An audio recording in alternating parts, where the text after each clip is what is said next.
നമസ്കാരം, പ്രവാസി മലയാളിയിലേക്ക് സ്വാഗതം. സൗദിയിൽ നിന്നുള്ള വന്ദേ ഭാരത് മിഷൻ വിമാന സർവീസുകൾക്ക് നിരക്ക് ഇരട്ടിയാക്കി വർദ്ധിപ്പിച്ച് എയർ ഇന്ത്യ.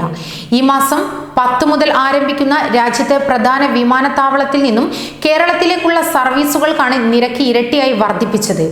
ആദ്യഘട്ടത്തിൽ 950 റിയാൽ, ഏകദേശം 18,760 രൂപ ഈടാക്കിയ ദമാം കൊച്ചി സർവീസിന് ഇപ്പോൾ 1,703 റിയാൽ, അതായത് 33,635 രൂപയാണ് ഈടാക്കുന്നത്. റിയാദ്, ജിദ്ദ എന്നിവിടങ്ങളിൽ നിന്നുള്ള ടിക്കറ്റ് നിരക്കും സമാന രീതിയിലാണ് ഉയർത്തിയിരിക്കുന്നത്. ജിദ്ദയിൽ നിന്നും കരിപ്പൂരിലേക്ക് 1,550 റിയാലാണ് ഈടാക്കുന്നത്. കൊച്ചിയിലേക്കും തിരുവനന്തപുരത്തേക്കും 1,700 റിയാലാണ് ഈടാക്കുന്നത്. റിയാദിൽ നിന്നും 1,700-ന് മുകളിലാണ് പുതിയ നിരക്കെന്ന് യാത്രക്കാർ ചൂണ്ടിക്കാട്ടുന്നു. പലർക്കും എംബസിയിൽ നിന്ന് വിളി വന്നപ്പോൾ പറഞ്ഞ നിരക്കല്ല എയർ ഇന്ത്യ അധികൃതർ ഈടാക്കുന്നതെന്നും പറയുന്നു. കൊറോണ നൽകിയ പ്രതിസന്ധിയിൽ കരകയറാനാകാതെ നിരവധി പ്രവാസികളാണ് ദുരിതത്തിലായത്.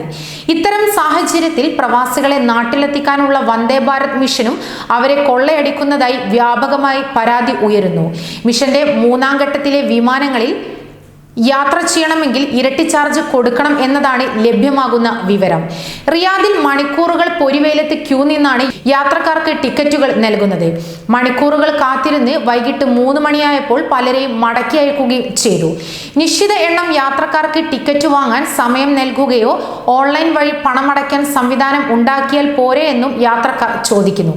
ഇന്ത്യയുടെ അയൽ രാജ്യങ്ങളായ പാകിസ്ഥാനും ബംഗ്ലാദേശും അടക്കം സൗജന്യമായിട്ടാണ് ആദ്യഘട്ടത്തിൽ ഗൾഫിൽ കുടുങ്ങിയ വരെ മടക്കി കൊണ്ടുപോകുന്നത്. സൗദി അറേബ്യയിൽ രേഖകളില്ലാതെ പിടിയിലായ ഇന്ത്യക്കാരെ സൗദി അറേബ്യ സ്വന്തം ചിലവിലാണ് ഇന്ത്യയിൽ എത്തിച്ചത്. എന്നാൽ മാസങ്ങളോളം ജോലിയില്ലാതെ കുടുങ്ങിക്കിടക്കുന്ന സ്വന്തം പൗരന്മാരെ താങ്ങാവുന്ന നിരക്കിലല്ല രാജ്യം വിമാനത്തിൽ കൊണ്ടുപോകുന്നതെന്ന് സാമൂഹ്യ പ്രവർത്തകരും ചൂണ്ടിക്കാട്ടുന്നു. വിഷയത്തിൽ സംസ്ഥാന സർക്കാർ ഇടപെടണമെന്ന് ഇവർ ചൂണ്ടിക്കാട്ടുന്നു. കൂടുതൽ പ്രവാസി വാർത്തകൾക്കായി ഈ ചാനൽ സബ്സ്ക്രൈബ് ചെയ്യുക.